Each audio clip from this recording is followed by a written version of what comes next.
Hello everyone and welcome to my channel. This is the 37th part of What If Deku Had a Robot Wolf. I hope you enjoy. Link to the original story and author in the description. Chapter 37, Sugar and Spice. Sunday, a day Izumi had been waiting all week for. It was the day of her date with Hachiko to the planetarium. The one her father helped organize for her. It was so exciting for her to finally be going on a date. A real one, that was taking place in real life, with someone who truly loved her. It was almost like a dream. She had to ask Durandal to pinch her a few times, just to make sure that this wasn't a dream or something from one of those dating sims she plays. It thankfully wasn't. And of course, the day started as every day had since she had arrived at UA, with Hachiko hugging her like a koala. As well as Eri snuggling up to her because little sis needed snuggles as well. So cute dash. Boom. Everyone in the snuggle squad plus Eri was jolted awake by the sound of an explosion, with Eri latching onto Izumi tightly. Ah, she had forgotten that they were snuggling in Mei's room. What the hell was that? Hachiko asked loudly as she shot up, her accent slipping slightly. That was my alarm clock. Mei replied as she got up and walked over to her alarm clock, which was smoking. Why does your alarm clock explode? Momo asked, looking rather concerned. Because if it didn't, I wouldn't be able to wake up in the morning. Mei replied. The entire snuggle squad, minus Eri because she was scared, sweat dropped at Mei's explanation. How tired did this girl get that she needed an explosion to wake her up? We really need to have words with you about your sleep schedule, Ribbit, Sue remarked before she suddenly found herself smothered by Nijire's breasts. What time is it anyway? Nijire asked as she leaned over the frog girl, completely oblivious to the blush on the girl's face. You are, Mei, why is it 4 o'clock? Because that's the time I get up. Mei replied, gives me more time to make babies. The girls all looked at her with confused and annoyed looks on their faces. Sue then shot out her tongue, wrapped it around Mei, and dragged her back into bed. We really need to have words with you about your sleep schedule, Ribbit, she said as the crazy inventor was dragged back underneath the sheets. Seriously, that is not healthy, especially since you used to go to bed at 2 in the morning. You really should get more sleep, Mei, Izumi said with a worried look on her face. I know you like inventing and building stuff, but you can't gloss over your own physical well-being. You'll have a higher risk of accidentally causing your babies to explode, which in the middle of a fight isn't something you want happening. If that happens, your reputation would tank. Mei lowered her head as she sank underneath the blanket. I'm sorry. It's just that, I don't know why, but I don't want you guys to go through another incident like the USJ. Unprepared, she said, tears slowly forming around her eyes. I just have to help protect you guys, but I don't know why. I just have to. The other girls, plus Eri, quickly snuggled up to Mei. It was obvious to Izumi what Mei was feeling, but due to the girl's lack of social cues and only a basic understanding of emotions, the poor girl had no idea what she was feeling. It's okay, Mei, Momo said softly as she hugged the inventor from behind. We're here for you. If you need it, I will help you understand what you're feeling, but later. Once we're a bit more rested. Is that okay?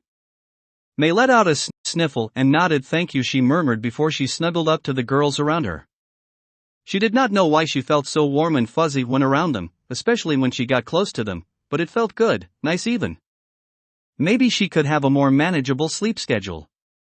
Falling asleep whilst working on a project doesn't sound like a good thing after all.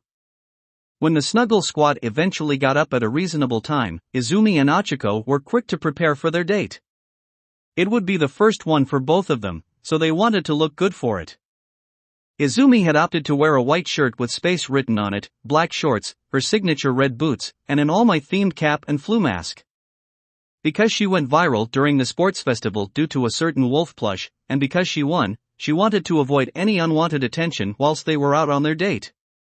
Hachiko meanwhile was wearing a pink dress and black tights, as well as a pair of boots.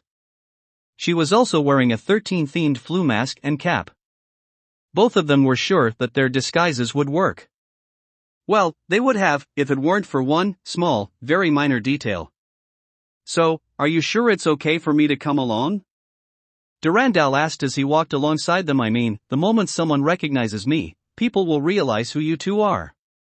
I was following you around in between events, and you did wear me at one point. I know, Izumi said as they approached the main gate. But with all the attention both of us will be getting now, combined with the threat from the League and the Shy Hasaikai, I do not want to leave UA grounds without you. Even if it means sticking out like a sore thumb? Durandal said. Hey, I'm sure we'll be fine, Achiko said. We'll be in a public place at all times. Only a fool would try and attack us. Plus, you can call for backup if we need it, right?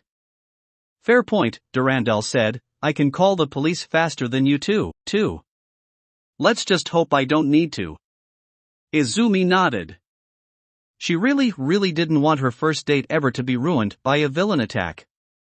She really didn't want to be running into any villains today. Let's forget about villains today and focus on our date, Achiko said with a smile. I've always wanted to visit the planetarium, she said as she vibrated with excitement. Oh, why's that? Izumi asked, sounding curious. Well, my parents may have helped build it, Achiko said sheepishly. It was before I was born, back when they were a bit more successful. When they told me about it I said I wanted to visit it, so they said they'll save up for a trip. They died 2 weeks later, during Avalon's invasion of Japan. Izumi was quick to pull her girlfriend, Izumi, she's your girlfriend now, into a hug. It's okay, Achiko, I'm sure that, wherever they are now, they are happy that you finally have a chance to visit it.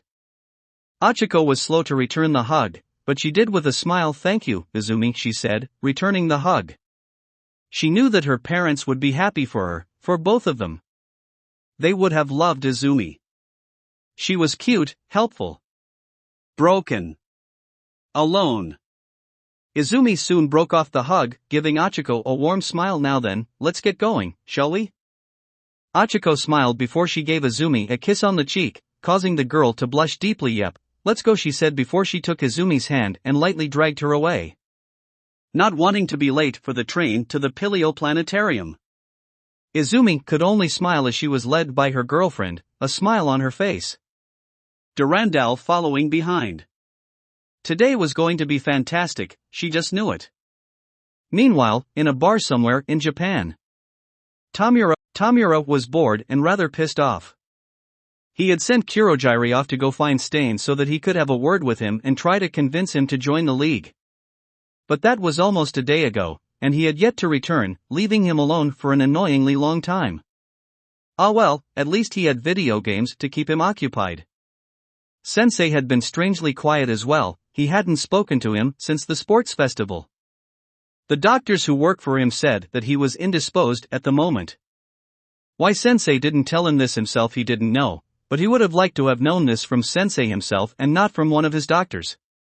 He didn't trust those two, but they worked for Sensei, so they should be trustworthy-ish. His head shot up the moment he heard the signature sound of Kurogiri's warp gate opening up, forming on the other side of the room. Out of the warp gate stepped a man, but it wasn't Stain. The man was short, with a bald head. His eyes were brown with a white mask made from cloth over them. He wore predominantly red, with some white here and there. He was also carrying several swords. Kurogiri, I said to bring me Stain, Tamura said as he lazily stood up and turned towards them. This isn't Stain. I know it is, Kurogiri replied. Unfortunately, the man himself is indisposed, by the looks of it. There have been no sightings of the man for around 3 weeks and I've been unable to track him down. But I was able to find one of his followers, one who claims to have met and been trained by the man. Greetings, Pre-Stain, leader of the League of Villains, the man said. I am the Scion of Blood. Leader of the Children of Blood. Proud and loyal followers of Stain. 1 5-minute introduction later. Your actions at the USJ have inspired us, and we wish to add our blades to your numbers, so that we may call every single false hero that exists the Scion of Blood. Finished after a lengthy introduction that felt unnecessary long. Tamura, who had only been partially paying attention to the man's ramblings, was interested in the guy, somewhat. This Scion of Blood had claimed to have been trained by Stain himself, which was good if he can back that claim up. And unfortunately, he only has this guy's word to go on. But, he had followers he trained himself. If they're as good as he says they are, then they're all probably as strong as Stain himself. So, you said that you met and were trained by Stain, Tamura said, really hoping for a simple yes. Indeed I was, the Scion of Blood said, before going on a 10-minute rant going over his first encounter with Stain as well as his training with the man. During which Kurogiri walked behind the bar and picked up his tablet. Probably to play one of his damn games. Honesty, Tamura wished he could do the same because this man was just talking far too much for his liking. Seriously, a simple yes would suffice, you didn't need to lay out your entire fucking life story. Plus there were his eyes. Not once did the guy blink, not once. It was kind of creepy, and this is coming from a guy who wears the mummified hands of his family on his body. It was only once my training was completed did he tell me to go out into the world and spread his word and help train the faithful. Oh thank God, he finally shut up, Tamura thought, scratching his neck. He then said, well, that's interesting. So from what you've told me, I take it you and your followers are strong. How many do you have? I have over 400 loyal souls ready to pledge their lives to bring the death of all false heroes. The Scion of Blood replied, we have an upcoming operation planned to attack multiple hero agencies across the country, and I would like your organization's support for it. Together, we will cleanse this country of fakes, and make the streets run red with their blood. Alright, that's a good number of guys.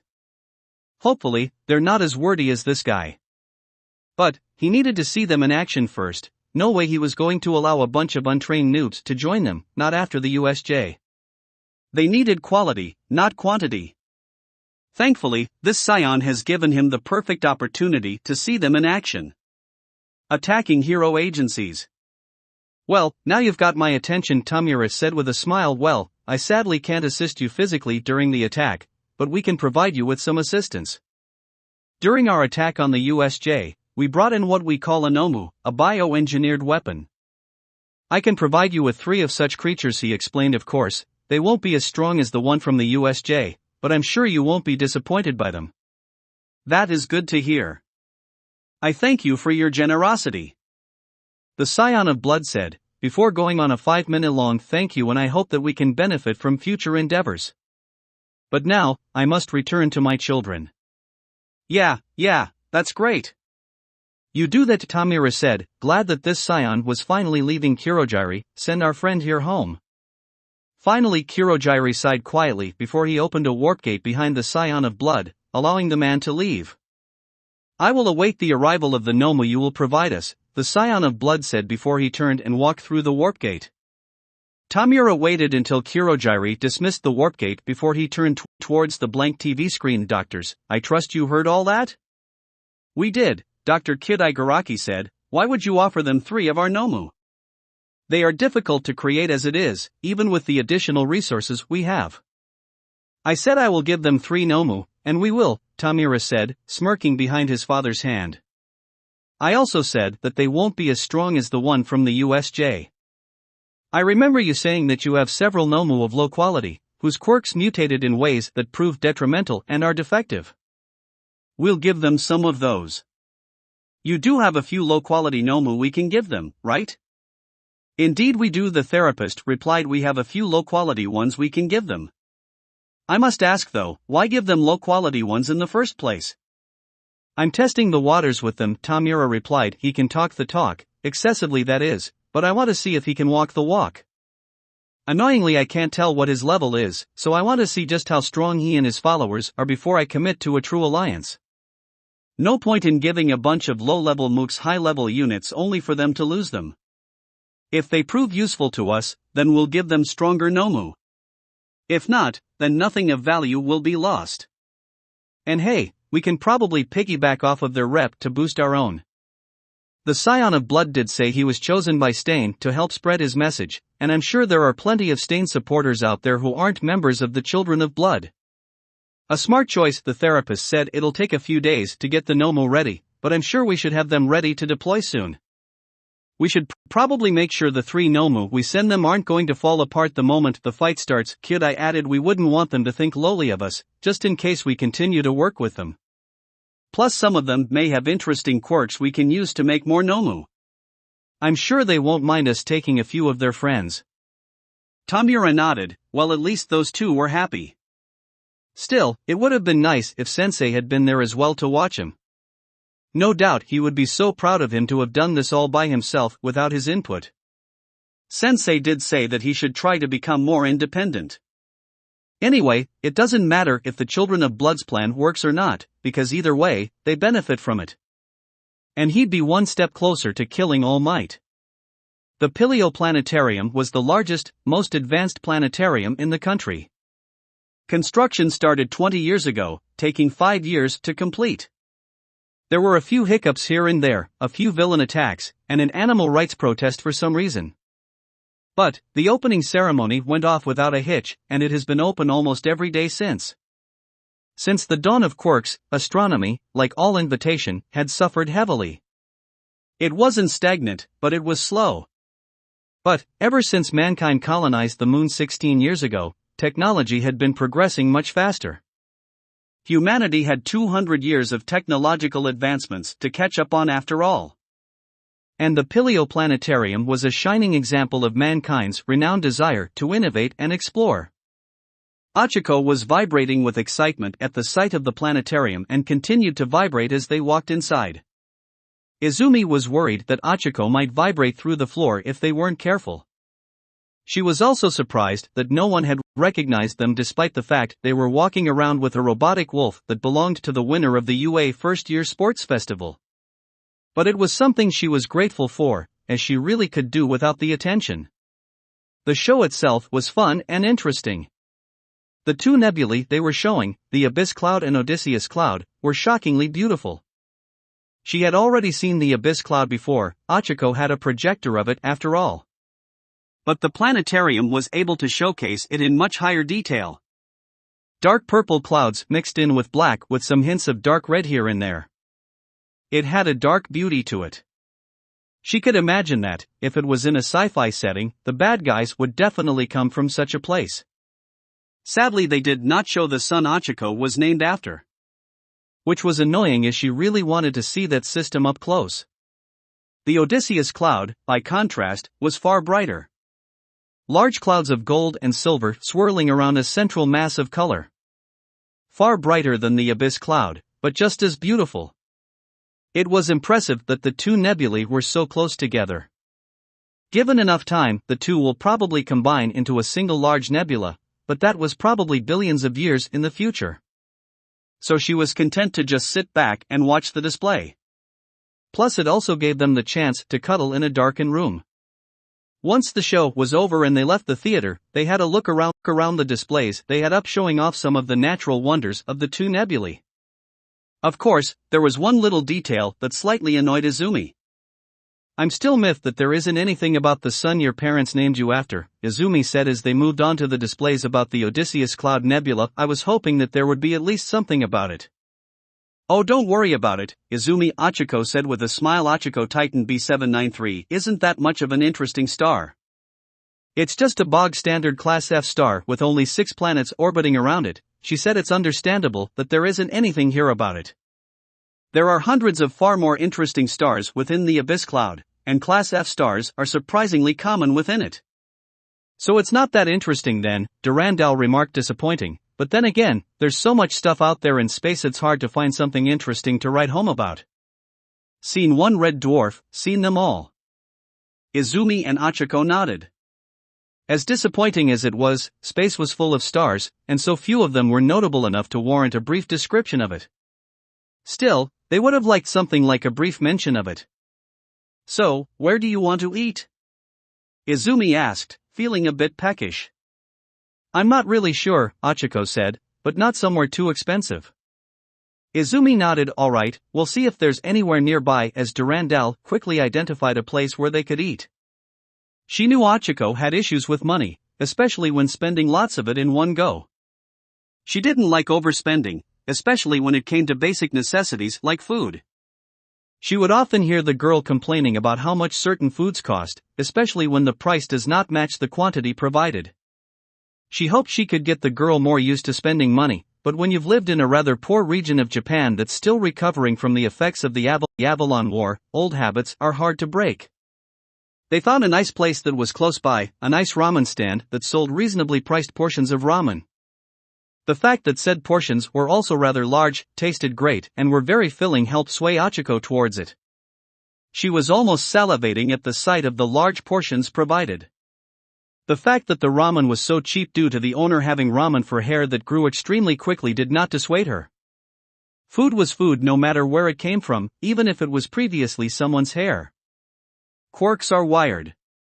Also, this tasted way better than the last time she had to eat someone's hair. Once they had acquired their ramen, they found a place to sit down and eat it, even if Achiko's version of eat it looked more like she was inhaling it. Achiko, you might want to slow down a bit, Izumi said nervously, watching her girlfriend consume a large packet of ramen. I'm hungry, and this is a large portion of ramen, Achiko said before she went back to consuming her lunch. Even though that ramen used to be someone's hair, Durandal remarked. It is food and I will consume it. Achiko retorted with a mouthful of food. It tasted good and she was not going to complain. Plus it helped that the guy whose hair this used to be said that it was properly cleaned before he cooked it. Izumi shook her head before she went back to her ramen, managing to get about 1/4 through it by the time Achiko had finished hers. Guess she must have been very hungry today. She was a bit like Kirby in the way, with how quickly she was consuming her food. Wait, pink cheeks, cute, adorable face, the ability to fly. Oh good lord, she was dating Kirby. How the hell did that happen? Oh right, she kissed her, had a panic attack, kissed her again, made out with her, almost had a meltdown when the idea of a date was brought up, and somehow had tickets to this place ready for said date. That's what happened. Well, at least she looked like she was enjoying herself. Hey, Izumi, Achiko said, sounding nervous. What is it, Achiko? Izumi asked, sounding curious as she put her chopsticks down. This may sound like an odd question, or maybe a weird one, Achiko said, but, well, do you believe that it's possible that we're not alone in the universe? That out there, somewhere, there's a world like ours with people living on it. You mean aliens, right? Durandal asked bluntly. Achiko sighed yes, aliens. I'm asking if you believe that aliens exist. Well, it's possible, Izumi replied. I mean, Earth can't be the only world like this out there. There are bound to be a few other Earth-like worlds out there with life on them. But, we'll probably never see them, let alone find them, not in our lifetimes anyway. Space is vast, and unless someone invents the means to travel faster than the speed of light, which by all accounts is impossible, even with quirks, we'll never be able to get anywhere in space quickly. So even if there was alien life out there, they'll probably never be able to reach us. Yeah, I suppose you're right, Achiko said. Would be nice if they could though. I would very much like to meet an alien.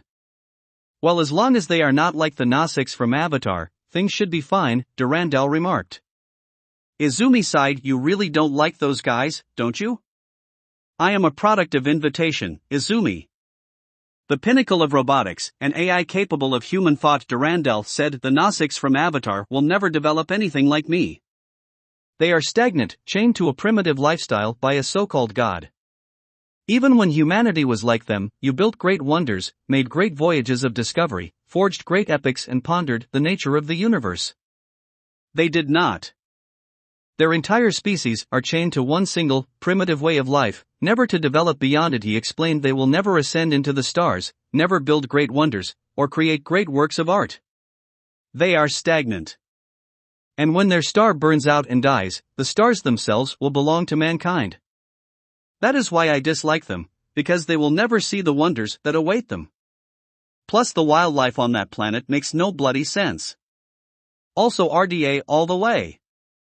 Here Achiko added. What's the point in living when life is stagnant and doesn't change?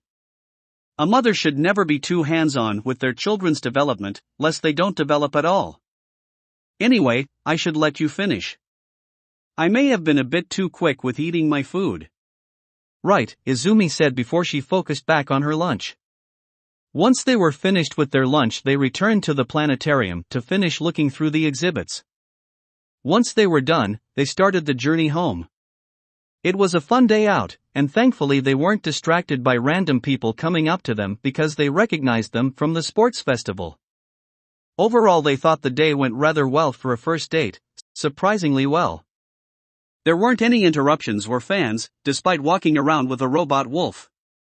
But, they couldn't relax just yet, for tomorrow, they had internships to go on. The day of their internships arrived, and all 40 Hero course students were gathered in front of their 2 homeroom teachers underneath an overhead train station. They were all in school uniform and carrying their hero costumes in their cases. Izumi was excited for today, but not as excited as she would like, due to Katsuki being in close proximity. Thankfully Achiko, Su, Momo and Himiko stood between her and him, so she felt safer. Now then, I hope you're all ready for your internships, Kana said. Remember, the heroes you're interning with are investing their time and effort into training you. Please don't make them regret sending you internship forms. Don't worry, Sensei, Momo said. We will not let you down, she said, with Izumi nodding in agreement. Hey, wait for us. The hyperactive voice of Mei shouted, surprising the 40 students gathered. Izumi and the other students quickly turned to see Mei and Chiharu rushing towards them. Mei's robot wolf Isaac running alongside them. Chiharu, Mei, what are you doing here? Mina asked, sounding confused. Internships, Chiharu replied with a smile. Due to our performances during the sports festival, we were offered dual course training, and we accepted. I am now the detonating hero, Sweeper. We'll be joining you guys during your heroics classes from now on. Mei added with a smile. You can call me the inventor hero, Mayday. That's fantastic. Izumi beamed. I'm sure you two will become excellent heroes. But, why did you two agree to it? I thought you two said you didn't want to be heroes? We did. Mei replied, but then I realized that I can be a lot like Power Loader Sensei. And I will be able to build and field test my babies. She said happily. I'm interning with Airjet, by the way. For me it's, well, personal, Chiharu added. I'm testing the waters right now, just to see if it's for me. It's why I'm interning with you, Wabami. She's the only hero who sent me an internship request who has business and management experience, which right now I need because I need to figure out how to combine being a management and hero course student. Plus it'll piss my mother off to no end, she said, muttering the last part. Well, I wish you two the best of luck. Izumi said with a smile. Thank you. Mei said with a smile. Oh yes, Izumi, Achiko, Powerloader said that your costume revisions have come through. They'll be ready when you return from internships. That's great. Wait, Achiko said with a smile before turning towards Izumi. You're getting a costume redesign? Well, not exactly, Izumi said nervously. More like a prototype design to test where to see if it's comfortable. I'd rather not make a fully functional costume that I'll probably never wear, so it's better to get one test if it suits me first before getting a proper hero costume version of it, she said, really hoping no one would ever see her wearing her Alpha R costume, for reasons she really didn't want to get into right now. If we can have everyone's attention again, Eraserhead said, getting everyone's attention once more. I expect all of you to be on your best behavior during the next week. The heroes you will be interning with will be covering all of your expenses for the week, including living arrangements, but don't go nuts. This is a work internship, not a business vacation. Do not treat this as a joke, he said before a woman with seafoam green hair and dark green eyes, wearing a navy blue shirt, green and orange puffed shorts, padded yellow gloves, black boots, and an orange bandana on her head, appeared out of nowhere and hugged him, causing the insomniac to mutter out a curse. Hey, Eraser.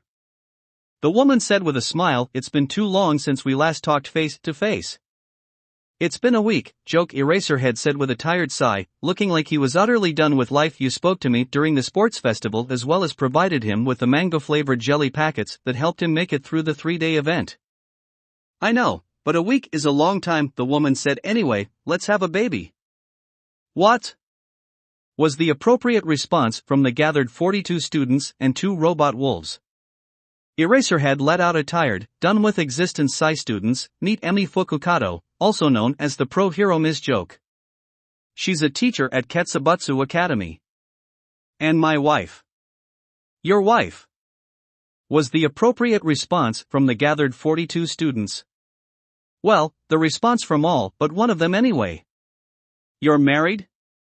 A short girl with long honey brown hair that was shaped like a mushroom asked loudly.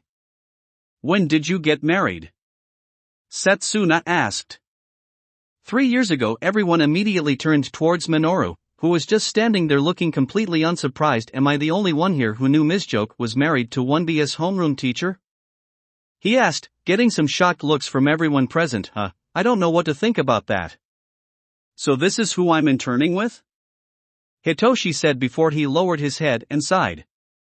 Emi looked over at Hitoshi, before looking back at Eraserhead, then back to Hitoshi, then back to Eraserhead. Did dash. No, was the quick response from both Eraserhead and Hitoshi. Both of them knew where she was going with this and did not want her to finish. Especially Eraserhead, since he was tired of conspiracy theories about people's parents. Seriously, Shoto really needed a better hobby than making conspiracy theories. She's hijacked one of the spare rooms and filled it full of notice boards full of conspiracy theories. Honestly, he was glad he was getting rid of them for a week. He might be able to get a decent night's sleep, but that's a big might. I have so many questions right now, Itsuka remarked. And you will get no answers to them, Eraserhead said. Now then, the trains that will be taking some of you to your internships will start arriving soon. You all have your tickets and travel instructions, so I suggest those of you who need to take a train depart soon. The rest of you, wait here until the hero you're interning with arrives. The students all nodded before several of them started to make their way to the train station. Izumi and Achiko looked at each other. Due to their internships taking place in 2 different cities, they couldn't accompany each other. Plus they would be spending a full week away from each other. That was a full week without her Huguraka to snuggle up to, or any of the other members of the Snuggle Squad in Eri. Hey, Achiko said with a smile, don't worry, it's only for a week. We'll be seeing each other real soon, I promise. Plus we have each other's numbers, so don't forget to call, alright? Right, Izumi said, I'll call you when I get settled in. Achiko beamed before she leaned in and kissed Izumi's cheek. I'll talk to you later, she said before she rushed off towards her platform. Izumi was left standing there, watching as Achiko rushed off, and totally not looking at the girl's rear. It took a jab from Durandal to bring her back to her senses. Izumi, we need to get going. Our train arrives in 2 minutes. What? Izumi muttered before she looked at the time. Oh crap. She cursed before she rushed towards the platform. If she was late for her first ever internship, she'll never hear the end of it. Especially since it was with the number 7 hero. She was not going to be late. Unlike yesterday, there were people who recognized her today, which was weird and annoying because why didn't it happen yesterday? Durandal was seen on live TV alongside her, and in 2 weeks' time, the plush of him will become available for pre-order. Props to Chiharu for the advertisement campaign. No way she would have been able to make something so sophisticated.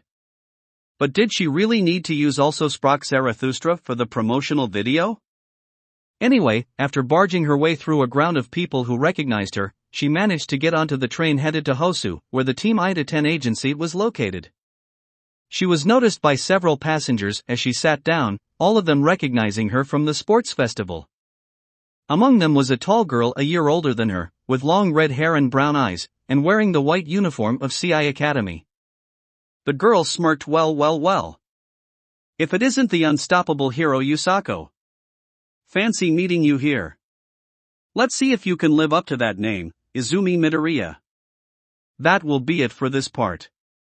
I hope everyone enjoyed. If you did, please leave a like and comment if you want part 38.